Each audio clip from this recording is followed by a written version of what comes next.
예, 안녕하세요. 노동백과 시선. 오늘 64번째 임금 지급 원칙에 대해서 말씀드릴게요.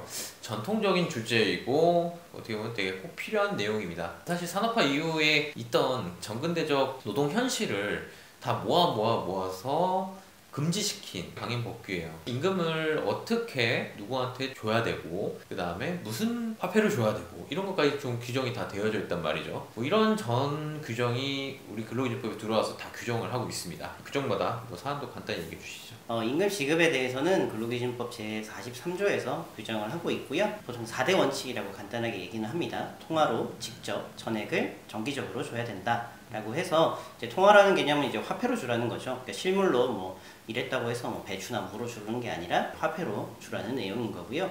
다음은 이제 다른 사람에게 거쳐서 가는 경우에 예전에 이제 뭐 중간 착취나 이런 문제들이 있었기 때문에 근로자에게 직접 줘야 됩니다. 그래서 뭐 다른 뭐 사정이 있는 특별한 경우들 외에는 무조건 근로자에게 직접 주어야 하고요. 다음은 이제 전액을 줘야 됩니다. 근로자에게 어떤 과실이 있다고 해서 뭐 속된 말로 까봐준다고 하죠. 너 이번에 일당에서 깔 거야. 이런 것들은 사실상 불가능한 겁니다. 그러니까 전액을 무조건 줘야 되기 때문에 뭐 잘못이 있다고 하면은 그건 이제 그 이후에 근로자들이 이렇게 뭐 손해배상이나 이런 것들로 이제 지급을 하면 되는 것이지, 임금에서 애당초 먼저 상계라고 하죠. 상계나 공제나 이런 것들은 불가능하다라는 게 전액불이고요. 그리고 마지막으로는 이제 정기적으로 줘야 한다라고 해서 원칙적으로 한 달에 한 번 이상은 줘야 됩니다. 그래서 그러니까 2주마다 주는 회사가 있더라고요. 뭐 피자 회사 제가 한번 들어봤는데 2주씩마다 주는 그런 데들도 있지만 그건 상관없어요. 한 달에 2번 주는 건 상관없는데 뭐 2달에 한 번씩 준다 이런 것들은 안 됩니다. 그래서 정기적이라고 한다는 것은 한 달에 한 번 이상 정해진 날에 지급하는 게 원칙이기 때문에, 그래서 4가지 원칙을 만약에 어겼을 때는 노동청의 진정이 가능하고, 보통은 저희가 뭐 임금 체불이라고 많이 표현하는 것이 이 사건이 될 수가 있겠습니다.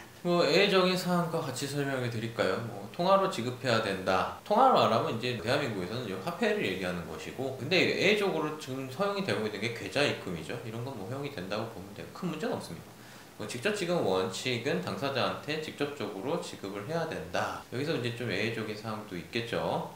채권을 양도인 경우 이것을 어디까지 허용해야 될 것인가, 뭐 이런 문제도 좀 있을 수 있고요. 그 다음에 전액을 지급해야 된다. 사실은 지금 제일 문제되는 건 전액 지급 원칙이에요. 너가 잘못해서 빼고 이래서 빼고 받을 게 없어요. 이게 어디서 많이 쓰이는 건지 딱 아시는 분은 아시겠지만 그 나쁜 직종에서 많이 쓰여요. 그런 직종 계열은 결국에는 뭐 임금이 더 없기 때문에 오히려 빚이 늘어나고 뭐 이런 계열에서 많이 쓰이는데, 옛날에도 이런 일이 허다했다는 거죠. 뭐 이런 원칙들이 사실은 요즘 시대에 있어서는 잘 안 일어날까? 아니요, 생각보다는 계속해서 좀 발생을 하고 있고, 그 외의적 현상들에 대해서도 좀 설명을 드릴 필요가 있을 것 같습니다. 특히 뭐 전액 지급의 외의적 현상도 같이 좀 설명해 주시죠. 전액을 주지 않은 경우는 좀 엄격하게 좀 보고는 있습니다. 그러니까 전액이 원칙이고요. 그러니까 상계를 할 수 없다. 그러니까 사용자가 근로자한테 받을 돈이 있을 때 이거를 이제 서로 줄 돈이 있으니까 서로 상쇄하자. 보통 이제 이거를 이제 상계라고 하는데요. 서로 간에 이제 채권 채무 관계가 상충될 때는 서로 간에 이제 이거를 제외하고 줄 수 있다라는 규정인데, 임금 같은 경우는 아무래도 법적인 보호 때문에 이거를 철저하게 금지를 하고 있고요. 법원에서 인정하는 것은 예외적으로 임금이 과다하게 지급됐을 때, 보통 표현은 이제 조정적 상계라고 하는데요. 이번에 이렇게 임금 계산하다 보니까 지난달에 10만 원이 더 나간 거죠. 그랬을 때 다음 달에 말을 하는 거죠. 사용자가 지난달에 보니까 초과 지급된 게 있더라. 뭐 휴일이나 뭐 이런 걸 잘못 계산해서 더 많이 나간 게 있어가지고 이번 달 나갈 때 10만 원 조정해서 나갈게 라고 미리 이렇게 이야기를 했을 때, 그리고 과다 지급된 기간과 이렇게 가까이에 있을 때, 그래서 근로자가 내가 지난달에 많이 받았으니까 이번에 줄어들 수 있겠구나 라고 충분히 예측을 할 수가 있어야 돼요. 왜냐면 상계를 하게 됐을 때 임금이 갑자기 낮아질 수 있고, 임금을 목적으로 생활하는 근로자는 갑자기 낮아져서 카드값을 못 낼 수도 있고요. 그런 거기 때문에 아무리 이제 조정적 상계가 가능하다 하더라도 단서들이 다 있습니다. 법원에서는 조정의 기간이 너무 멀어서는 안 되고요. 미리 예측할 수 있어야 되고, 그 금액의 크기도 이제 갑작스러운 이제 임금 하락으로 인해서 피해를 받지 않도록 이런 몇 가지 내용들이 있습니다. 그리고 뭐 퇴사할 때도 이런 걸 상계할 수 있게끔 되어 있고요. 그래서 보통 이제 연차 초과 사용하는 분들이 좀 있어요. 그래서 연차를 이제 땡겨서 썼는데 퇴사를 한다라고 하면은 땡겨서 사용한 것들에 대해서는 회사는 이제 공제를 하려고 하겠죠. 그랬을 때 이런 부분에 대해서는 뭐 퇴직금 중에서 공제되는 금액을 제외하고 주는, 이것도 이제 사실상 조정인 거죠. 연차를 초과 지급했고 이런 부분에 대해서 상계를 하는 거기 때문에 이런 경우에 대해서만 가능하다라고 되어 있기 때문에 그 외에 실수나 아니면 어떠한 문제로 인해서 공제를 하겠다 이런 것들은 원칙적으로 불가능하다고 아시면 될 것 같고 예외로만 인정된다고 보셔야 됩니다.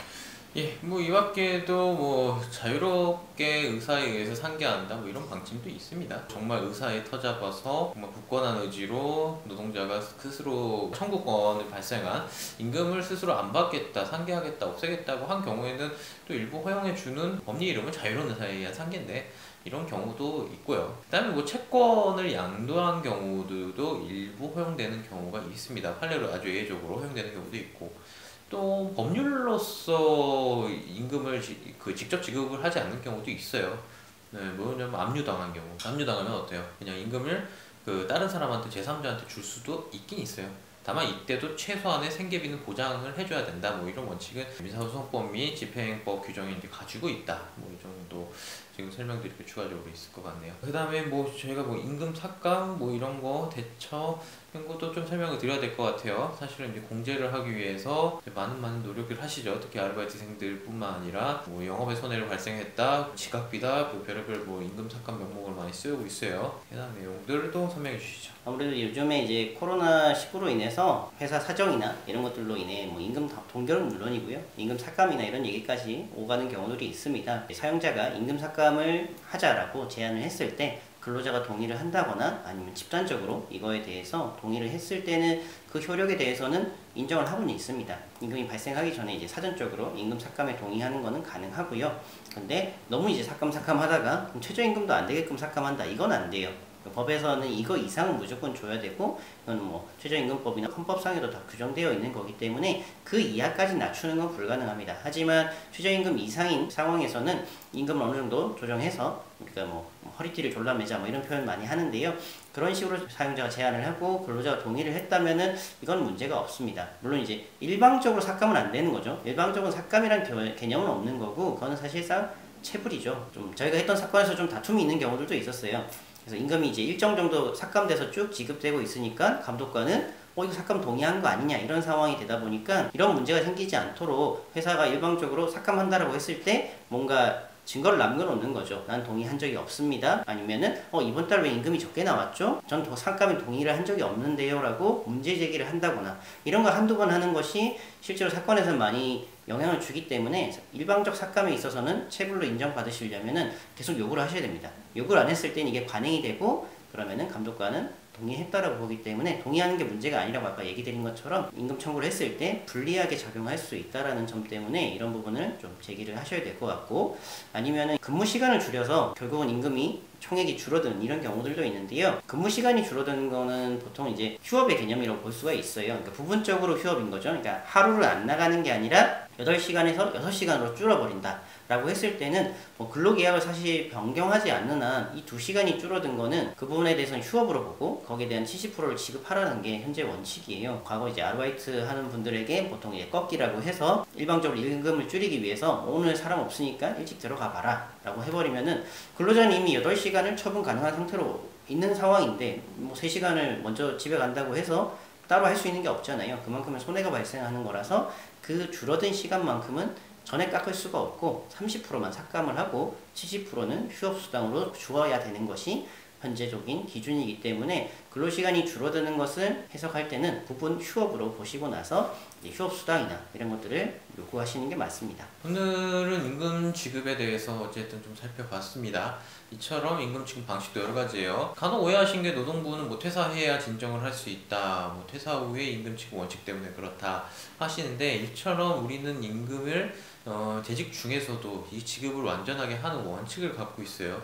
이것도 물론 형사처벌 대상이기도 합니다. 이거 위반 시 때문에 이걸로 충분히 진정하고 업무를 처리하실 수 있다. 이렇게 좀 말씀드릴게요. 궁금하신 점은 네이버 카페 글 남겨주시면 됩니다. 예, 좋아요, 구독 계속해서 요청드리겠습니다. 여기까지 하시죠. 예, 감사합니다. 감사합니다.